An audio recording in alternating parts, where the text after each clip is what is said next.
శుభోదయం మిత్రులారా, వార్తా కథనాలపై విశ్లేషణ కార్యక్రమం టీజీటీవీ మార్నింగ్ న్యూస్ కు స్వాగతం. నేను మీ జర్నలిస్ట్ సత్య. ముందుగా రాష్ట్రంలో జరుగుతున్న రాజకీయ పరిణామాలను కనుక పరిశీలించినట్లయితే జూబ్లీ హిల్స్ ఎన్నికల పర్వం ముగింపు దశకు వచ్చింది.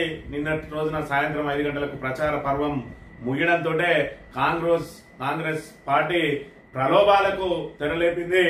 మరి ఒకవైపు అంటే ఇంటింటికి అంటే ప్రతి మహిళకు కూడా పట్టు చీరతో పాటు మరి 3,000 నుంచి 5,000 ఒక్క ఓటుకు 3,000 నుంచి 5,000 పట్ట పగలే నడి రోడ్డు మీద పంపిణీ చేస్తా ఉన్నది యథేచ్ఛగా. మరి ఇక్కడ మరోవైపు చూసుకున్నట్టయితే కారు జోరు కొనసాగుతా ఉన్నది. మరి ఇక్కడ చివరి రోజు నిర్వహించినటువంటి కేటీఆర్ రోడ్ షోలో కూడా జనం నుంచి విపరీతమైన స్పందన లభించింది. ఒకవైపు ఇక్కడ బీఆర్ఎస్ కు అనూహ్య స్పందన లభిస్తా ఉంటే మరోవైపు ఇక్కడ రేవంత్ రెడ్డి మాత్రం అసహనం మరి ఇక్కడ పెచ్చరిల్లిపోతా ఉన్నది, అసహనం పెరిగిపోతా ఉన్నది. నిన్నటి రోజున ఢిల్లీలో మీడియా తోటి చిట్ చాట్ లో ఆయన తన అసహనాన్నంతా కూడా వెళ్ళగక్కిన తీరే ఇవాళ జూబ్లీ హిల్స్ లో వాళ్ళ ఓటమిని ఒప్పుకున్నట్టుగా మనం ఇక్కడ ప్రధానంగా భావించవచ్చు. ఒకవైపు మరి జూబ్లీ హిల్స్ లో గెలిచి ఏం చేస్తారంటాడు, మరి వీళ్ళు గెలిచి ఏం చేస్తారనే దానికి కూడా ఒక ఎమ్మెల్యే గెలుపు ఓటములు ఇవాళ ప్రభుత్వాన్ని పడగొట్టడమో లేదంటే కొనసాగించడానో నిర్ణయించే పరిస్థితి లేదు. కానీ 23 నెలల పరిపాలనకు మాత్రం రెఫరెండంగా ఖచ్చితంగా ఉంటుంది అని చెప్పక తప్పదు. కానీ రేవంత్ రెడ్డి మాత్రం వితండ వాదంతో ముందుకు పోతా ఉన్నాడు. అదే ఏదైతే 23 నెలల పాటు పరిపాలన చేసి కూడా తన పరిపాలనను తన అభివృద్ధిని చూసి ఓటేయండి అని చెప్పి అడగలేని దుస్థితిలో ఉన్నాడు రేవంత్ రెడ్డి. 2004 నుంచి 2014 వరకు తమ 10 ఏళ్ల పరిపాలన అంటే రాజశేఖర్ రెడ్డి హయాంలో, ఆ తర్వాత వచ్చిన కిరణ్ కుమార్ రెడ్డి, రోషయ్య, మరి ఇక్కడ మిగతా ఎవరైతే ఉన్నారో వాళ్ళ హయాంలో జరిగిన అభివృద్ధిని చూసి ఓటేయమంటా ఉన్నాడు తప్ప తాను 23 నెలల్లో ప్రజలకు ఏం చేసినా ఏం చేయబోతా ఉన్నాం, మరి తాము ఇచ్చిన 6 గ్యారంటీలు ఏ విధంగా అమలైనాయి అనే దాన్ని మాత్రం పక్కన పెట్టిండు. అంటే పూర్తి స్థాయిలో తాను 23 నెలల పరిపాలనలో విఫలమైనామని చెప్పి ఆయనని ఒప్పుకున్న పరిస్థితి నిన్న రోజున కనబడ్డది. ఒక్కసారి ఆయన మాటలను కనుక గమనించినట్టయితే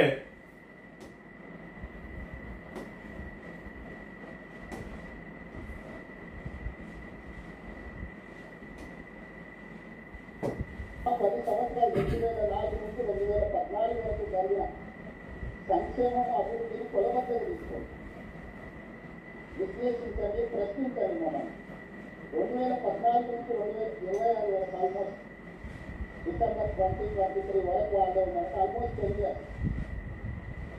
2 సార్లు రాజశేఖర రెడ్డి గారి నేతృత్వంలో ఏర్పాటు చేసిన మా ప్రభుత్వం చివరికి పావురాల గుట్టలో పావురం అయిపోయిందని చెప్పి ఏదైతే మన తెలుగుదేశంలో ఉన్న రోజున వ్యాఖ్యానించిందో అదే రాజశేఖర్ రెడ్డి పరిపాలనలో పెట్టుకున్న సంక్షేమ పథకాలను చూపించి అలా మళ్లీ ఓట్లాడుకునే దుస్థితి 23 నెలల తర్వాత కూడా. అంటే కాంగ్రెస్ కు సంబంధం లేని వ్యక్తి, ఏదైతే రాజశేఖర్ రెడ్డిని తిట్టిపోసిన వ్యక్తి ఇవాళ 2004 నుంచి 2014లో జరిగిన అభివృద్ధిని చూసి ఓటేయండి, వాళ్ళ 10 సంవత్సరాల అభివృద్ధికి మా 10 సంవత్సరాల అభివృద్ధికి అంటా ఉన్నాడు. 23 నెలల పాటు పరిపాలన చేసిన ఒక అసమర్థ ముఖ్యమంత్రి ఇవాళ తాను చేసిన పనులను చెప్పుకోలేకపోతా ఉన్నాడు అని అంటే తాను తెలంగాణకు చేసింది ఏమి లేదని చెప్పి చేతులెత్తేసిన పరిస్థితిని కూడా మనం ఇక్కడ చూడవచ్చు. మరోవైపు ఆయన లోపల అసహనం ఏ విధంగా పెరుగుతుందంటే ఏదైతే ఆ జూబ్లీ హిల్స్ ఓటర్ల నుంచి అనూహ్య స్పందన లభిస్తా ఉన్నదో కేటీఆర్ కు దాన్ని జీర్ణించుకోలేక దిగజారుడు వ్యాఖ్యలు కూడా చేస్తున్న పరిస్థితిని కూడా మనం ఇక్కడ చూడవచ్చు. సినిమాలలో మనం సినిమా స్టోరీ అంతా ఒకటి ఉంటుంది, ప్రేక్షకులను ఉత్తేజపరచడానికి ఐటమ్ సాంగ్ అని ఉంటుంది అప్పుడప్పుడు మధ్య. అలాంటిని ఆదర్శంగా తీసుకొని కేసీఆర్ గారు ప్రచారాలు చేసి కాంగ్రెస్ పార్టీని దుమ్మెత్తడానికి ప్రయత్నం. ఈ పక్కకున్న వ్యక్తిని చూడండి, అసలు ఏం మాట్లాడుతున్నావు, ఆయన ముఖ్యమంత్రివా లేకపోతే మరి ఇక్కడ జడ్పీటీసీ నీ స్థాయి ఇంకా పెరిగిందా లేదా అన్నట్టుగా తలకాయ పట్టుకొని చూస్తా ఉన్నాడు. ఈయన మాటలు విన్నా కొద్దీ దుమ్మెత్తిపోయడానికి ఆయన ఎన్నికల ప్రచార సర్వేలు ఒకసారి గమనించండి. ఈ మధ్యకాలంలో వచ్చిన పుష్పాలు శ్రీలీల ఐటమ్ సాంగ్ చూడండి, ఏమైనా తేడా ఉందా? ఈ రాష్ట్రానికి నాయకత్వం వహిస్తానని చెప్పే నాయకుడి యొక్క ప్రచార సర్వే పార్టీ జెండాను కండువాను గాల్లో ఇలా తిప్పుకుంటూ ఎవరు చేస్తారు ఇవన్నీ? ఎవరు చేస్తారు ఇలాంటివన్నీ? ఇక్కడ ఏదైతే జూబ్లీ హిల్స్ ఓటర్ల నుంచి అనూహ్య స్పందన లభిస్తున్న వేళ కేటీఆర్ ఈ జెండాను చేతులు పట్టుకొని కార్యకర్తలకు అదేవిధంగా అక్కడ వచ్చిన ఓటర్లను ఏదైతే ఉత్తేజపరచడానికి చేసిన అంశం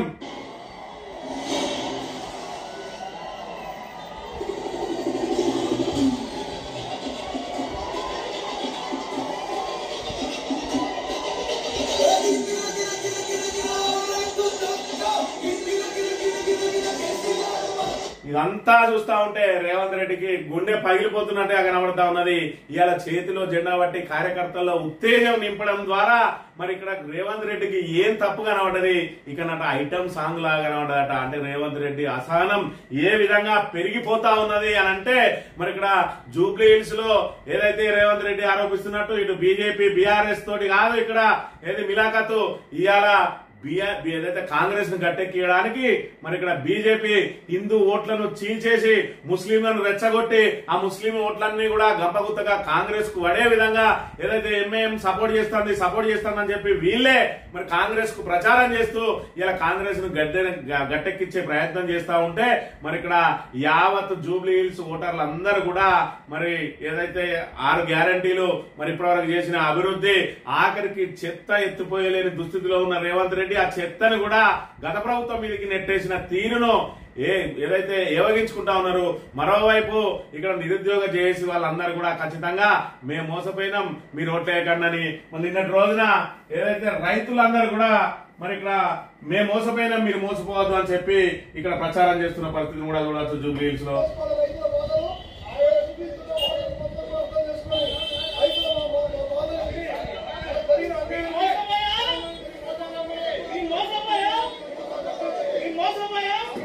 మేము మోసపోయా మీరు మోసపోకండి అని చెప్పి రైతులు వెళ్లి అక్కడ ప్రచారం చేస్తా ఉన్నారు అని అంటే ఇవాళ ఏదైతే ఈ ప్రభుత్వం మీద ఎంత ఏవగింపుతోటి ఉన్నారు మరి ఇక్కడ ప్రజానీకం అంతా అనే విషయాన్ని కూడా మనం ఇక్కడ గమనించాలి. ఇప్పుడు జరిగేది అర్బన్ ఎన్నిక, రాబోయే రోజులలో స్థానిక సంస్థల ఎన్నికలలో గ్రామీణ ఓటరు తమ సత్తా చూపించే అవకాశం ముందటున్నది.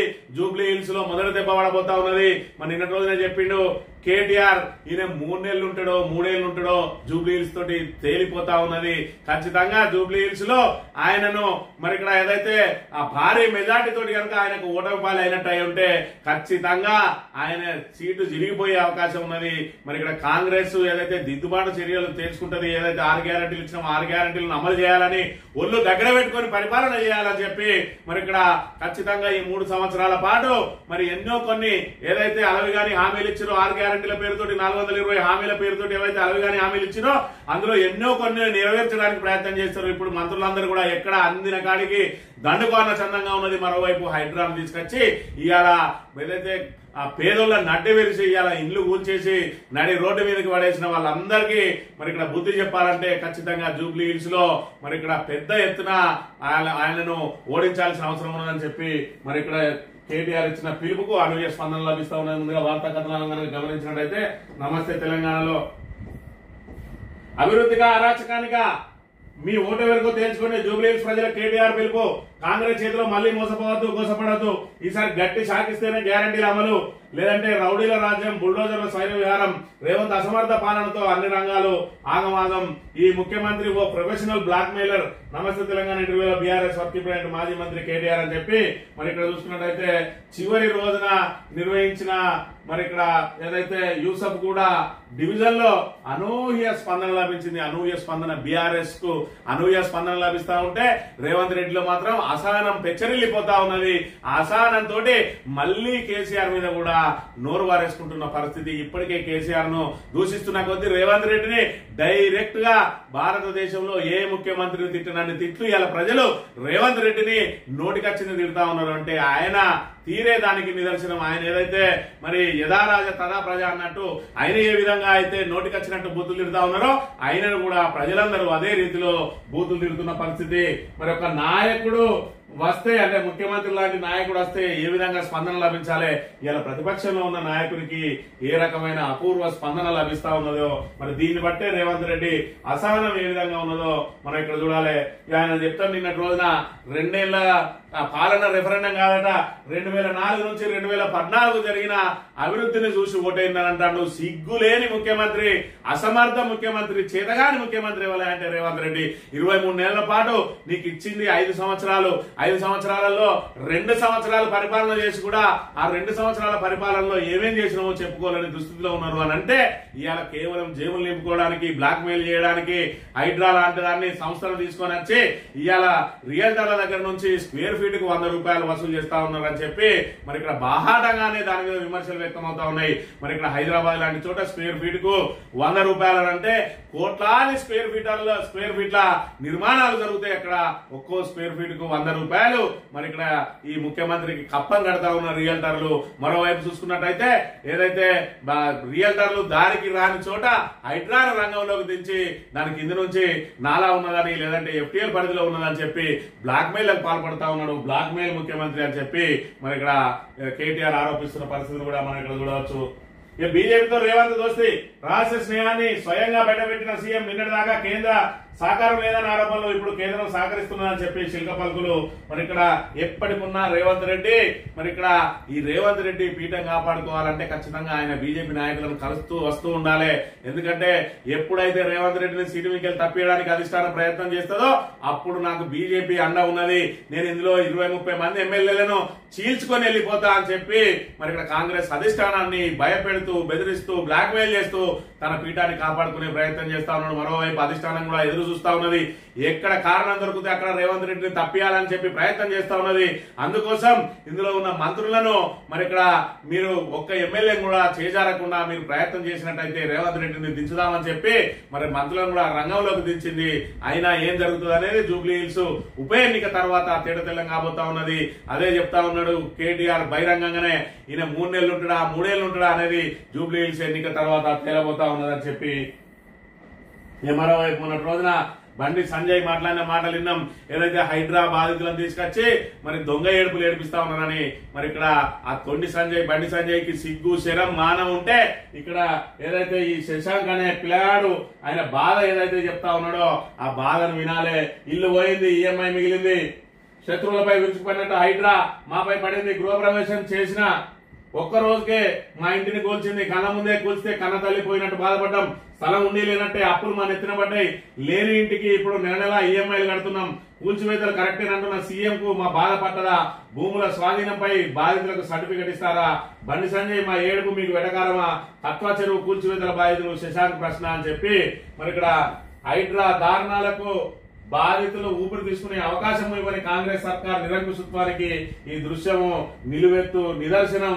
లేని ఇంటికి ఈఎంఐ కట్టడం దేశ చరిత్రలోనే ఇక్కడ హైదరాబాద్ లోనే సాగుతా ఉన్నది. మరొక ఇల్లు కట్టాలంటే అనేక రకాల ఆర్థిక ఇబ్బందులు ఉంటాయి. మరి మధ్య తరగతి వాళ్ళ ఇల్లు ఏదైతే సొంతింటి కళ నెరవేరాలంటే మరి ఇక్కడ వాళ్ళకు ఆర్థిక పరిస్థితులు సహకరించకున్నా కూడా ఏదైతే బ్యాంకుల నుంచి రుణాలు తీసుకొని ఆ రుణాన్ని నెల ఏదైతే మనం అద్దె కడతామో ఆ అద్దె కట్టడానికి మరింత పొదుపు చేసుకుని వాటన్నిటిని ఈఎంఐ రూపంలో కట్టుకుని సొంత ఇంటి కళ నెరవేర్చుకునే ప్రయత్నం చేస్తే గృహప్రవేశం చేసిన మొదటి రోజునే ఆయన ఇల్లును కూల్చేస్తే ఆయన పరిస్థితి ఏ విధంగా ఉంటుందో ఒకసారి ఆలోచన చేయాలి. మరి ఇక్కడ నిజంగానే ఆయన ఏదైతే అనుమతులు లేకుండా కట్టుకున్నాడా అని అంటే మరి అన్ని రకాల అనుమతులు జిహెచ్ఎంసీ నుంచి మరి ఇక్కడ వివిధ శాఖల నుంచి అన్ని రకాల అనుమతులు తీసుకున్న తర్వాత ఇంటి నిర్మాణం చేపడితే ఇప్పుడు అది మరి ఏదైతే ఎఫ్టీఎల్ పరిధిలో ఉన్నదని చెప్పి కూల్చేస్తే మరి అనుమతులు ఇచ్చిన అధికారుల మీద చర్యలేవి, లేదంటే రియల్టర్లు కట్టిన వాటిని కూడా కొనుగోలు చేసిన వాళ్ళు వీటిని కూల్చేస్తే ఆ రియల్టర్ల మీద చర్యలేవి అంటే మాకేం పట్టది, మేము చెప్పిందే వేదం చేసిందే చట్టం అన్న చందంగా ఈ రోజు ముఖ్యమంత్రి యథేచ్ఛగా కూల్చివేతలకు మరి ఇక్కడ హైడ్రాను వాడుతూ ఇవాళ హైడ్రా ద్వారా సాధించింది ఏంటంటే మరి ఇక్కడ ఆ ముఖ్యమంత్రి అండ్ కో వాళ్ళ జేబులు నింపడం తప్ప ఇవాళ సామాన్య జనానికి హైడ్రా ద్వారా ఒరిగింది ఏం లేదు, ఉల్టా వాళ్ళ ఇల్లు కూలిపోవడం తప్ప అనే విషయాన్ని మనం ఇక్కడ గమనించాలి.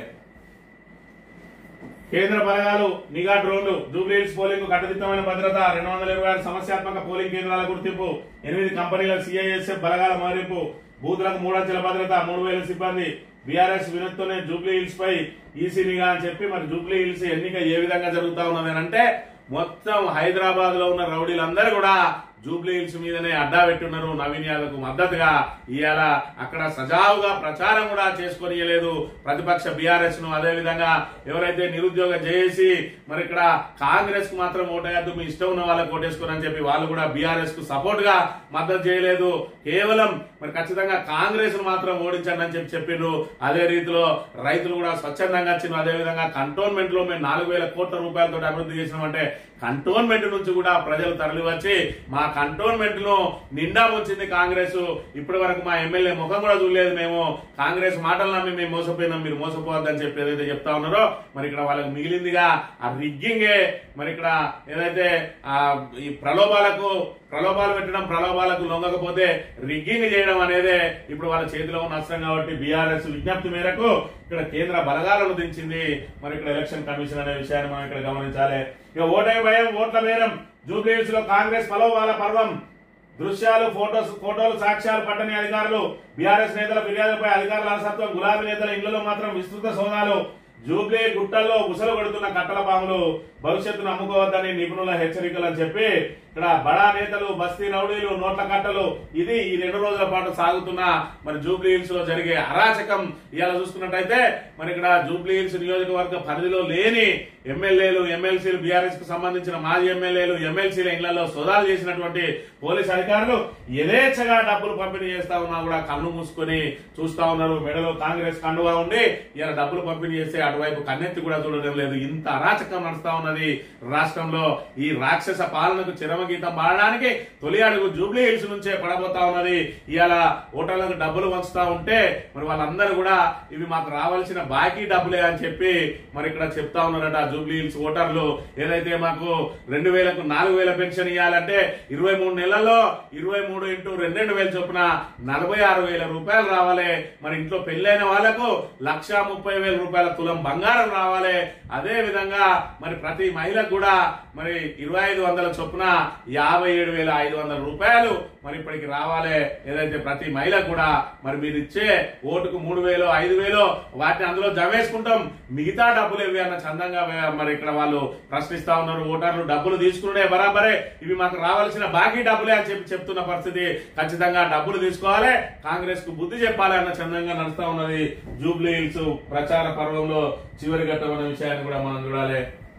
మిగిలిన బాకీ ఎప్పుడు ఇస్తారట? జూబ్లీ హిల్స్ లో కాంగ్రెస్ నోట్ల పంపిణీ బుమరాంగ్ 6 గ్యారంటీల బాకీ కింద జమ చేసుకుంటున్నామన్న ఓటర్లు, జనంలోకి లోతుగా వెళ్లిన బీఆర్ఎస్ బాకీ కార్డు ప్రచారం. ఇదే మీరు ఇచ్చే డబ్బులు ఏవైతే ఉన్నాయో, ఇంట్లో 4 ఓట్లుంటే మీరు 10,000 ఇస్తే మరి ఆ 10,000 మేము ఏదైతే మాకు రావాల్సిన బాకీ కింద జమ వేసుకుంటాం, మిగతా డబ్బులు ఎప్పుడు ఇస్తారన్న చందంగా మరి ఓటర్లు చూస్తా ఉన్నారు. ఖచ్చితంగా మీరు ఇచ్చే డబ్బులు మేము ఓటును అమ్ముకోవడం కోసం కాదు, మా బాకీ వసూలు చేసుకోవడం కోసం అని మరి ఇక్కడ వాళ్ళు డబ్బులు తీసుకునైనా కాంగ్రెస్ కు బుద్ధి చెప్తామని చెప్తున్న పరిస్థితిని మనం ఇక్కడ చూడవచ్చు. ఇక ఇందిరమ్మ ఇల్లు ఆలస్యానికి నకళ్ళు, వివిధ కారణాలతో ఆగిన 1,00,000 ఇళ్లు, నిర్మాణంలో ఉన్నవి 2,00,000 ఇళ్లు మాత్రమే. ప్రచార ఆర్భాటమే తప్ప ఆచరణలో విఫల పథకం. పలుచోట్ల అనర్హులకు లబ్ధి, అర్హులకు మొండి చేయి, సర్కారు మాటలకు చేతులకు పొందని లేదని విమర్శలు అని చెప్పి ఇందిరమ్మ ఇళ్ల కోసం ఎన్ని దరఖాస్తులు వచ్చినాయి? 82 లక్షల దరఖాస్తులు వస్తే ప్రభుత్వం అందులో నుంచి 20 లక్షల మందికి ఇల్లు ఇస్తా ఉన్నది. ఆ తర్వాత 4.5 లక్షల మందికి మంజూరు చేసినామని చెప్పి చెప్తా ఉన్నది. అందులో పనులు 2 లక్షల ఇండ్లు పనులు మొదలైనాయి అన్నది. అందులో 1,00,000 ఇండ్లు ఆల్రెడీ వివిధ కొరీలతోటి ఆగిపోయినాయి. మిగతా 1,00,000 మరి ఏ ఆటంకం లేకుండా కొనసాగుతాయి అనంటే దానికి కూడా నమ్మకం లేని పరిస్థితి. ఇక కాంగ్రెస్ ప్రభుత్వం ప్రవేశపెట్టే సంక్షేమ పథకాల తీరు ఏ విధంగా ఉన్నది అని అంటే, రేవంత్ రెడ్డి చేతగానితనం, బేలతనం. ఇవాళ నాకు డబ్బులు లేవు, నాకు అప్పు పుడతలేదు అని చెప్పి ఏదైతే అన్నారో, ఇవాళ ఇందిరమ్మ లబ్ధిదారులు కూడా ఇల్లు మొదలు పెట్టుకోవడానికి జంకుతా ఉన్నారు. ఈ ముఖ్యమంత్రి ఎక్కడ చేతులెత్తేస్తాడో మా ఇల్లు మధ్యలో ఆగిపోతుంది, ఉన్న ఇల్లు కూల్చేసుకొని ఇందిరమ్మ ఇంటి కోసం ఆశకు పోతే మళ్ళీ మేము మోసపోతామని చెప్పి చాలా మంది మరి ప్రభుత్వం మారినాకనే ఇల్లు కట్టుకుందాం కానీ ఇప్పుడు ఆ ఇంటి ముఖమే చూడొద్దని చెప్పి కూడా ఆగిపోతా ఉన్నారట. అదే ఇవాళ ప్రభుత్వం మీద ఉన్న ప్రజలకున్న నమ్మకం అనే విషయాన్ని చూడాలి. సాక్షి దినపత్రిక విషయానికి వస్తే 2034 వరకు మేమే, ప్రజలు మాకు కూడా 10 ఏళ్లు పాలించే అవకాశం ఇస్తారు.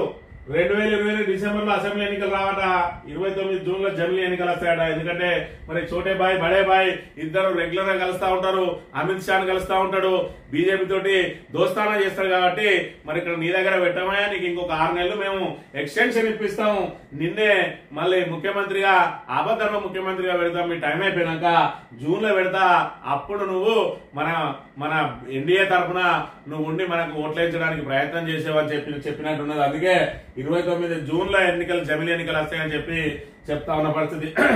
10 ఏళ్లలో 100 ఏళ్ల అభివృద్ధి ప్రణాళికలు రచించి ముందుకు తీసుకెళ్తాం, కాలేజీలో అన్ని సవ్యంగా ఉన్నట్టు తెలిసి అదే రోజు 100% ఫీజు రియంబర్స్మెంట్ ఇస్తా. ఇక ఇది బ్లాక్ మెయిలింగ్ అంటే ఇక ఈ విధంగా ఉంటది. ఫీజు రియంబర్స్మెంట్ అడిగితే ఇవాళ వసతుల కోసం చూస్తావు అంటే నీ బాధ్యత కాదా? విద్యాశాఖ మంత్రిగా ఉన్నావు, ఇవాళ కాలేజీలలో వసతులు లేవు అని చెప్పడానికి కొంచెమన్నా సిగ్గుండాలే. నీ ఫీజు రియంబర్స్మెంట్ అనేది ఒక అంశం, ఇవాళ కాలేజీలలో వసతులు ఉన్నాయా లేవా, భవనాలు ఉన్నాయా లేవా, దానికి ప్లే గ్రౌండ్ ఉన్నదా లేదా, విద్యార్థులకు సంబంధించి ఫ్యాకల్టీ కరెక్ట్ ఉన్నదా లేదా అని చూసుకోవాల్సిన బాధ్యత నీ మీద లేదా, నీ కింద పనిచేసే అధికారుల మీద లేదా? ఇలా వాళ్ళని ఫీజు రియంబర్స్మెంట్ అడిగితే మీకు సౌకర్యాలు లేవు అని బెదిరించి వాళ్ళని ఫీజు రియంబర్స్మెంట్ అడగకుండా తప్పించుకునే ప్రయత్నం చేస్తా ఉన్నాడు, బ్లాక్ మెయిల్ చేస్తా ఉన్నాడు. అంటే ఇంతకంటే అసమర్థ ముఖ్యమంత్రి ఉంటాడా? ఇవాళ సౌకర్యాలు లేవు అని బాజాప్తా ఒప్పుకున్న ఒక ముఖ్యమంత్రి ఇవాళ మనల్ని పరిపాలిస్తున్నాం. తెలంగాణ ప్రజల దురదృష్టం అనే విషయాన్ని మనం ఇక్కడ గమనించాలి. 2034 వరకు ఈయనే ఉంటాడట. ఈ 23 నెలల కాలంలో ఏం చేసినావా అంటే 2004 నుంచి 14 దాకా మేము బ్రహ్మాండంగా పరిపాలించడం అంటాడు. అంటే ఆ 2004 నుంచి 14 దాకా బ్రహ్మాండంగా పరిపాలించడం అంటే నీది చెత్త పాలన అని నువ్వే ఒప్పుకున్నట్టే కదా. మరి ఈ మాత్రం ఇంగిత జ్ఞానం లేని ముఖ్యమంత్రి మరి ఇక్కడ ఏ విధంగా కాంగ్రెస్ మన మీద రుద్దిందనే విషయాన్ని కూడా మనం ఇక్కడ ఒకసారి చూసుకోవాలి. జూబ్లీహిల్స్ లో కాంగ్రెస్ కు గుణపాఠం చెప్పాలి. యూసుఫ్ కూడా రోడ్ షోలో బీఆర్ఎస్ వర్కింగ్ ప్రెసిడెంట్ కేటీఆర్ ఇక్కడ చూస్తేనే అర్థమైతా ఉన్నది, రేవంత్ రెడ్డి గుండెలు పగిలిపోతా ఉన్నాయి. అందుకే ఆయన అసహనంతో ఏం మాట్లాడుతాడో అర్థం కాని రీతిలో ఆయన నోటికొచ్చింది మాట్లాడుతా ఉన్నాడు. మళ్ళీ కూడా కేసీఆర్ మీద మరి ఇంకా కూడా అనుచిత వ్యాఖ్యలు చేస్తున్న పరిస్థితిని కూడా మనం ఇక్కడ ప్రధానంగా గమనించాలి. బీహార్ ప్రచార ఘట్టానికి తెర. ఈ నెల 11న 2వ దశ పోలింగ్. తొలి దశ రికార్డు స్థాయి పోలింగ్ తో అంచనాలు తారుమారు, తమకే అనుకూలం అంటూ అధికార విపక్షాల ధీమా. అసెంబ్లీ ఎన్నికలపై మరింత పెరిగిన ఉత్కంఠ. బీహార్ కు సంబంధించి మరి ఇక్కడ 3 విడతల్లో రెండు విడతల్లో జరుగుతా ఉన్నది ఎలక్షన్. మరి ఇక్కడ 2వ విడత సేమ్ మన ఏదైతే బైపోల్ తోటి జూబ్లీహిల్స్ బైపోల్ తో పాటే ఇక్కడ జరగబోతా ఉన్నది. మరి ఇక్కడ తొలి దశ రికార్డు స్థాయిలో పోలింగ్ జరగడంతో మరి ప్రభుత్వ వ్యతిరేకతతోటి ఓటింగ్ పెరిగిందా లేకపోతే ప్రభుత్వంగా అనుకూలంగా ప్రజలు బయటకు వచ్చి ఓటేసిరా అనేది ఇప్పుడు అంచనాలు తారుమారయ్యే పరిస్థితి ఉన్నదని చెప్తా ఉన్నారు. ఒకవైపు ఎగ్జిట్ పోల్స్ మరి ఏ విధంగా ఉన్నాయి అనేది చూసుకున్నట్టయితే ఎగ్జిట్ పోల్స్ అంచనాలు కూడా తారుమారయ్యే అవకాశం ఉన్నది. ఎందుకంటే ఇంత పెద్ద ఎత్తున మరి ఇక్కడ పోలింగ్ జరుగుతుందని వాళ్ళు అంచనా వేసి ఉండరు. కాబట్టి మళ్ళీ ఈ ఏదైతే పోలింగ్ ముగిసిన తర్వాత వచ్చే మరి ఏదైతే ఎగ్జిట్ పోల్ దాని ద్వారానే మరి ఇక్కడ ఏదైనా ఒక అంచనాకు వచ్చే అవకాశం ఉంటుందనే విషయాన్ని కూడా మనం ఇక్కడ చూడాలి. ప్రచారం సమాప్తం, ఇక పోలింగ్ తర్వాయి. జూబ్లీహిల్స్ ఉప ఎన్నిక హోరాహోరీ ప్రచారానికి తెరాట. మరి ఇక్కడ మిగిలింది ప్రలోభాలతోటే మరి కాంగ్రెస్ గట్టెక్కడానికి ప్రయత్నం చేస్తుంది. అన్ని అడ్డదారులన్నీ కూడా దొక్కింది. ఇక మిగిలింది ఓటర్లకు ఎరేయడం లేదంటే రౌడీలతో రిగ్గింగ్ చేయడం, రెండే మిగిలినాయి ఇవాళ కాంగ్రెస్ అనే విషయాన్ని మనం ఇక్కడ చూడాలి. కేసీఆర్ బాటలోనే రేవంత్. ఇల్లు ఆశ చూపి ఓట్లు వేయించుకోవడం అలవాటైంది. జూబ్లీహిల్స్ లో మజ్లిస్ నేతల దాదాగిరి నడుస్తుంది. వీళ్ళు ఏ అభివృద్ధి అవసరం లేదు. నరేంద్ర మోడీని చూసి ఓటైంది లేదంటే శ్రీరాముని చూసి ఓటైంది అనే తప్ప ఒక కేంద్ర మంత్రిగా నేను తెలంగాణకు ఏం చేసినా అని చెప్పుకోలేదు దుస్థితిలో ఉన్నారు. ఇవాళ మనకి ఇద్దరు కేంద్ర మంత్రులు, ఒక ఆయన సహాయ మంత్రి, ఒక ఆయనేమో ఫుల్ ఫ్లెడ్జ్డ్ మంత్రి. ఈయన శాఖ ద్వారా మనకేమైనా న్యాయం జరిగిందా అంటే ఈయనకు మాత్రం న్యాయం జరుగుతా ఉన్నది. కేంద్రంలో ఈయనకు మంత్రి పదవులు వచ్చి కానీ వీళ్ళ ద్వారా తెలంగాణకు మాత్రం గుండు సున్నా వచ్చేది. ఇలాంటి వాళ్ళను మరి ఇక్కడ బీజేపీ తరఫున నిలబడి ఇలాంటి వాళ్ళను తరిమి కొట్టాలి ప్రజలు. ఇకనన్నా చైతన్యవంతులై ఇలాంటి వాళ్ళని తరిమి పెట్టినప్పుడే మన తెలంగాణ ప్రాంత ప్రయోజనాలు కాపాడబడతాయనే విషయాన్ని చూడాలి. ఆంధ్రజ్యోతి విషయానికి వస్తే కేసీఆర్ ఓట్లాడలేదేం, జూబ్లీహిల్స్ ఓటర్లకు ఎందుకు విజ్ఞప్తి చేయలేదు? దీన్ని బట్టి కేటీఆర్ హరీష్ పైన ఆయన ఆలోచనలు అర్థం చేసుకోవచ్చు. ధృతరాష్ట్రుల దుర్మార్గాన్ని భరిస్తున్నారు. పార్టీ కూలుతుంటే కూలిపోతున్నారు. బీఆర్ఎస్ వ్యాలిడిటీ అయిపోయింది. ఈసారి ఎన్నికలు 2029 జూన్ లో 2034 వరకు కాంగ్రెస్ అధికారంలో దేనికైనా ఒక మరి వ్యాలిడిటీ పీరియడ్ ఉండదట, అది బీఆర్ఎస్ అయిపోయిందట. మరి 130 సంవత్సరాల చరిత్ర, 120 సంవత్సరాల చరిత్ర అని చెప్పుకునే నీ కాంగ్రెస్ వ్యాలిడిటీ ఏ విధంగా ఉన్నదో ఇక్కడ దేశవ్యాప్తంగా చూస్తూనే ఉన్నాం. దేశాన్ని ఏకఛత్రాధిపత్యంతో నడిపించిన ఇలా కాంగ్రెస్ ఏటికి ఎదిరినట్టు మరి ఇక్కడ 10 సంవత్సరాల తర్వాత మళ్ళా మూడో టర్మ్ లో ఏదైతే బీజేపీ మూడో టర్మ్ అధికారంలోకి వచ్చిన సమయంలో కేవలం ప్రతిపక్ష హోదా దక్కింది. ఇప్పటికి కూడా నీ నాయకుడు ఎవరైతే ఉన్నాడో ఆ పప్పును ప్రతిపక్ష నేతగా కూడా విఫలం అవుతా ఉన్నాడని చెప్పి మరి ఇక్కడ ఆయన ద్వారా సాధ్యం కాదు. ఇవాళ ప్రాంతీయ ఏదైతే పార్టీల కూటమి మాత్రమే బీజేపీని ఎదుర్కోగలదు తప్ప కాంగ్రెస్ ఎదుర్కోలేదని చెప్పి చెప్తున్న పరిస్థితి. ఇక కేసీఆర్ ఎప్పుడు తిడతాడా నన్ను, నేను ఎప్పుడు షైన్ అయిదామా అని చెప్పి ఎదురు చూస్తా ఉన్నాడు. నోటికి వచ్చిన మాటలు అంటా ఉంటే అలసనైతా ఉన్నాడు. తెలంగాణ ప్రజలు కేసీఆర్ ను తమ ఇంటి వ్యక్తిగా, కేసీఆర్ ను తమ ఇంటి పెద్దగా భావిస్తారనే ఇంగిత జ్ఞానం లేకుండా కేసీఆర్ ను నోటికొచ్చినట్టు మాట్లాడుతూ ఉంటే ఇవాళ తెలంగాణ ప్రజానీకం అంతా కూడా నీకు బుద్ధి చెప్పడానికి ఇప్పటి వరకు మాటలతోటి చెప్పిండ్రు, జూబ్లీహిల్స్ లో ఓటుతోటి చెప్పబోతా ఉన్నారు. రేపటి రోజున గ్రామీణ ప్రాంత ఓటరు కూడా స్థానిక సంస్థల ఎన్నికలలో నీకు ఏ విధంగా బుద్ధి చెప్తారు అనంటే ఖచ్చితంగా డిపాజిట్లు రాకుండా నీకు ఓటు ద్వారానే బుద్ధి చెప్పడానికి అందరూ సిద్ధంగా ఉన్నారనే విషయాన్ని మనం ఇక్కడ గమనించాలి.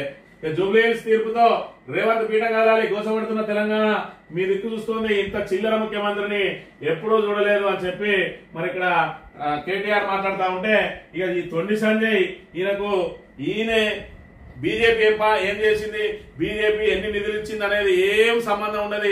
బీజేపీ విజన్ ఏంది, మిషన్ ఏంది అనేది కూడా ఏం సంబంధం ఉండదు. భాగ్యలక్ష్మి టెంపుల్ కాడికి రా, దీని మీద ప్రమాణం చేయి, లేదంటే మరి ఈ ఊరు పేరు మారుతాం, ఇది తుర్కోల పేరు ఉన్నది, దీని దేవుని పేరు చేస్తాం, ఇగో దేవుని పేరు మీద ఓట్లాడుకున్నాడు తప్ప ఇవాళ ఏం వారం అన్నా, రేపేం వారం అన్నా, ఎల్లుండి ఏం వారం అన్నా, ఇవాళే దేవునికి ఒక్క పొద్దు ఉంటామన్నా, రేపే దేవునికి ఒక్క పొద్దు ఉంటామన్నా తప్ప ఈయన యువతకు మరి ఏదైతే వాళ్ళకు దిశానిర్దేశం చేయడానికి ఈయన తీసుకొచ్చి కనుక మనం ఒక్కరోజు ఈయనతోటి మరి వాళ్ళకు ఉపన్యాసం ఇప్పించినట్టయితే వాళ్ళందరూ కూడా చేస్తున్న పనులన్నింటినీ మరి చదువుకుంటున్న బుక్కులాడ వారేసి జై శ్రీరామ్ అంటూ తిరిగి ఇవాళ వాళ్ళ భవిష్యత్తును నాశనం చేసుకునే పరిస్థితి తప్ప ఇలాంటి నాయకుల ద్వారా దేశానికి గాని మన తెలంగాణకు గాని జరిగే మరి ఏదైతే ఫలితం ఏముండదనే విషయాన్ని మనం గమనించాలి. కేటీఆర్ ప్రమాణం చేయి, డ్రగ్స్ తీసుకోలేదని భాగ్యలక్ష్మి అమ్మవారి వద్దకు వచ్చి ఒట్టి కేటీఆర్ కు కేంద్ర మంత్రి బండి సవాల్, సేమ్ ఇట్లనే నీకు కూడా అంబార్ బుక్కుంటా అంబార్లు అమ్ముకుంటా దొరకలేదని ప్రమాణం చేయాలంటే ఎట్లుంటది ఒకసారి ఆలోచించు. బండి సంజయ్ నీ స్థాయి ఏంది, నువ్వు ఒక కేంద్ర మంత్రిగా ఉండి ఇలా కార్పొరేటర్ కంటే హీనంగా, కార్పొరేటర్ కంటే ఆ స్థాయి కంటే దిగజారి మాటలు మాట్లాడుతూ ఇలాంటి వ్యక్తిని కేంద్ర మంత్రిని చేసిన బీజేపీకి 2 చేతులెక్కి దండం పెట్టాలి.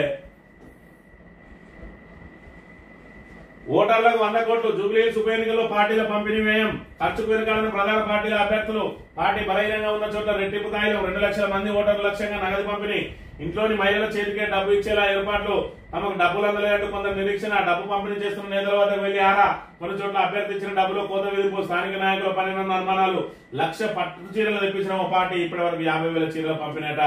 1,00,000 పట్టు చీరలు తీసుకొచ్చి ఇవాళ కాంగ్రెస్ పార్టీ మరి ఇంటింటికి పట్టు చీరలు పంపిణీ చేయబోతా ఉన్నది.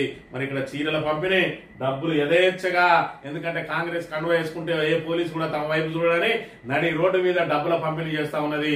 కానీ ఎన్ని పంపిణీ చేసినా జూబ్లీహిల్స్ ఓటర్లు మాత్రం తమ బాకీ కిందనే లెక్కేసుకుంటున్నారు తప్ప దాన్ని ఓటును అమ్ముకోవడంగా వాళ్ళు భావించడం లేదనే విషయాన్ని మనం గమనించాలి. ఆ రీతిలో ఏదైతే బీఆర్ఎస్ ఇచ్చినటువంటి బాకీ కార్డు ఏదైతే ఉన్నదో ఆ బాకీ కార్డు ప్రజల లోపలికి ఆ విధంగా చొచ్చుకొని పోయిందనే విషయాన్ని మనం ఇక్కడ గమనించాలి. ఓట్ల చోరీని అడ్డుకుంటే బీహార్ లో గెలుపు మాదే, దేశాన్ని విభజించడానికి యత్నిస్తున్న బీజేపీ ఆర్ఎస్ఎస్, మోదీ షా ఎక్కడికి వెళ్ళినా ఓట్ల చోరీపై దొరికిపోతారని వ్యాఖ్య. సాత్పురా టైగర్ రిజర్వ్ లో రాహుల్ సఫారీ, బీజేపీ విమర్శలు, శిక్షణ శిబిరానికి ఆలస్యంగా రాహుల్, శిక్షగా 10 బస్కీలు. ఈయన పప్పు అని మరి ఇక్కడ ఎక్కడ చూసినా ఆయన పప్పు అనేది మాత్రం ఆయనే నిరూపించుకుంటా ఉన్నాడు. ఇవాళ బీహార్ లో ఓటు చోరీని అడ్డుకుంటే గెలుపు మాదే అంటే అసలు ఓట్ల చోరీ ఏ విధంగా జరుగుతుంది, దాన్ని ఏ విధంగా అడ్డుకుంటాడు, రోజు అది పెట్టి ఏదైతే పవర్ పాయింట్ ప్రజెంటేషన్లు ఇస్తూ దాన్ని విమర్శల పాలవుతూ ఉన్నాడు తప్ప ఇవాళ ఎక్కడ కూడా ప్రజలను మరి ఇక్కడ మెప్పించలేకపోతా ఉన్నాడు. ఆఖరికి ఆ మీటింగ్ కట 10 నిమిషాలు ఆలస్యంగా వచ్చి 10 బస్కీలు తీసిందట. మరి ఈ రకంగా ఈయన పరిస్థితి ఏ విధంగా ఉన్నది అని అంటే మరి ఇటు నాయకుడు కాదు అటు కార్యకర్త కాదు అన్నట్టు నడుమధ్యలా కొట్టుమిట్టాడుతున్న పరిస్థితిని కూడా మనం ఇక్కడ చూడాలి. ఈ అధికారం శాశ్వత అనుకున్న వారిని ప్రజలు ఇంట్లో కూర్చోబెట్టారు. నేను ఎన్నో సమస్యలను కేసీఆర్ దృష్టికి తీసుకెళ్లినా ఫలితం లేదు. 20 ఏళ్ళు బీఆర్ఎస్ లో పనిచేసిన నన్ను అవమానకరంగా బయటికి పంపిండ్రు. మరి ఇక్కడ ఏదైతే శూర్పణక్క ఏ విధంగా అయితే ఉంటుందో ఆ శూర్పణక్కకు మారుపేరు ఎవరా అని అంటే ఆ రోజు జగన్ చెల్లె మరి షర్మిల, ఇవాళ కేటీఆర్ చెల్లె మరి ఇక్కడ కవిత అని చెప్పి చెప్పక తప్పదు. ఇలాంటి శూర్పణక్కలను అడ్డం పెట్టుకొని మనం బీఆర్ఎస్ ని ఏదో చేయాలని చెప్పి కాంగ్రెస్ ప్రయత్నం చేస్తా ఉన్నది. కానీ ఇవాళ తెలంగాణ సమాజానికి బీఆర్ఎస్ కార్యకర్తలకే కాదు యావత్ తెలంగాణ సమాజానికి కూడా ఈ శూర్పణక్క సంగతి అనేది పూర్తిగా అర్థమైపోయింది. కాబట్టి ఈమె ప్రభావం ఏది బీఆర్ఎస్ మీద లేదు. కాబట్టి ఇలా కన్నతండ్రి మీదనే విమర్శలు చేయడానికి వెనకాడతలేదు. ఇలాంటి నీచురాలు అనే విషయాన్ని మనం ఇక్కడ గమనించాలి. దేశాన్ని మత ప్రాతిపదికన విభజించడమే కాంగ్రెస్ అంటే ముస్లింలు, ముస్లింలు అంటే కాంగ్రెస్ అంటారా? రేవంత్ వ్యాఖ్యలపై రాజ్నాథ్ మండిపాటు. ఇది కాంగ్రెస్ సంస్కృతి అంటూ బీహార్ ఎన్నికల ప్రచారంలో ఆగ్రహం. ఖచ్చితంగా ఏదైతే బీజేపీ చేతికి అస్త్రం అందించడానికే రేవంత్ రెడ్డి మాటలు ఉపయోగపడతా ఉన్నాయి. ఆఖరికి బీహార్ ప్రచారంలో అడుగు పెట్టకుండా మరి ఇక్కడ ఏదైతే ప్రశాంత్ కిషోర్ ఏదైతే మాట్లాడిండో ఆయన మాటలతోటి దెబ్బకు అధిష్టానం ఆయనను మొత్తానికి బీహార్కే రానియలేదు అని అంటే మన రేవంత్ అన్న ఆ నోటి ప్రభావం, టంగు ప్రభావం ఏ విధంగా ఉంటుందో మనం ఇక్కడ చూడాలి. ఆఖరికి ఆయన తెలంగాణ మాట్లాడిన మాటలు కూడా బీజేపీకి అస్త్రాలుగా మారుతా ఉన్న పరిస్థితిని కూడా మనం చూడవచ్చు. భారీ ఉగ్రకుట్ర భగ్నం, ముగ్గురిని అరెస్ట్ చేసిన గుజరాత్ ఏడిఎస్. ఒకరు హైదరాబాద్ డాక్టర్, 2 యూపీ వాసులు. ఆయుధాలు, రసాయనాల స్వాధీనం. పలు నగరాల్లో ఉగ్రవాదుల కుట్ర. ఢిల్లీ, లక్నో, అహ్మదాబాద్ లో రెక్కి అట. మరి ఇక్కడ ఇంకా కూడా ఉగ్రవాదులకు ఊతం ఇచ్చేందుకు మన దగ్గర ఉన్న వాళ్ళు మరి డాక్టర్ అయ్యుండి కూడా ఇలా ఉగ్రవాదులతో చేతులు కలుపుతా ఉన్నారంటే ఇలాంటి నీచులు ఏదైతే కన్న తల్లి పాలు దాగి రొమ్ము కోసే ఇలాంటి నీచులను ఖచ్చితంగా ఉరిదీయాల్సిన అవసరం ఉందనే విషయాన్ని కూడా చూడాలి. పట్టణ ప్రాంతాల్లో 31,782 ప్రైవేట్ బడుల్లో ఏడాదికి ఒక్కో విద్యార్థిపై ఫీజు భారం మీదట. పల్లెల్లో 19,554, దేశవ్యాప్త సగటు 25,000. ప్రభుత్వ ప్రైవేటు బడి ఏదైనా 30% మంది ట్యూషన్లకు. ఏడాది గణనీయంగా పెరుగుతున్న విద్యా వ్యయం. కేంద్ర గణాంకాల శాఖ 2025 సర్వేలో వెల్లడేట. ఒక్కొక్క విద్యార్థి పట్టణ ప్రాంతాల్లో 31,000, అదే పల్లె ప్రాంతాల్లో అయితే 20,000, సగటున 25,000. ఏడాదికి 25,000 రూపాయలు ఖర్చు అవుతా ఉన్నది విద్యార్థి మీద ఫీజు భారం అని చెప్తా ఉన్న పరిస్థితి. మరోవైపు విద్యా వైద్యం ఉచితంగా అందిస్తే అసలు అవినీతి అనే దానికి సగానికి సగం తగ్గిపోతుంది. కానీ విద్యా వైద్యం అనేది ఇవాళ పెద్ద ఎత్తున మరి ఇక్కడ వ్యాపార వస్తువు అయిపోయింది. కాబట్టి ఆ విద్యా వైద్యాన్ని ప్రైవేట్ పరం చేస్తే ప్రభుత్వాలే ఏదైతే విద్యా వైద్యాన్ని కనుక ప్రభుత్వ పరంగా ఉచితంగా ఇచ్చినట్టయితే ప్రభుత్వాలే కూలిపోయే ప్రమాదం ఉన్నాయి. కాబట్టి ఆ విద్యా వైద్య వ్యాపారాలు ఏలు పెట్టడానికి ప్రతి ప్రభుత్వం కూడా జంకుతున్న పరిస్థితి మనం చూడవచ్చు. ఈనాడు విషయానికి వస్తే కేసీఆర్ కు గతమే భవిష్యత్తు లేదు. ఆయన తెలంగాణ ఆత్మనే చంపేశారు.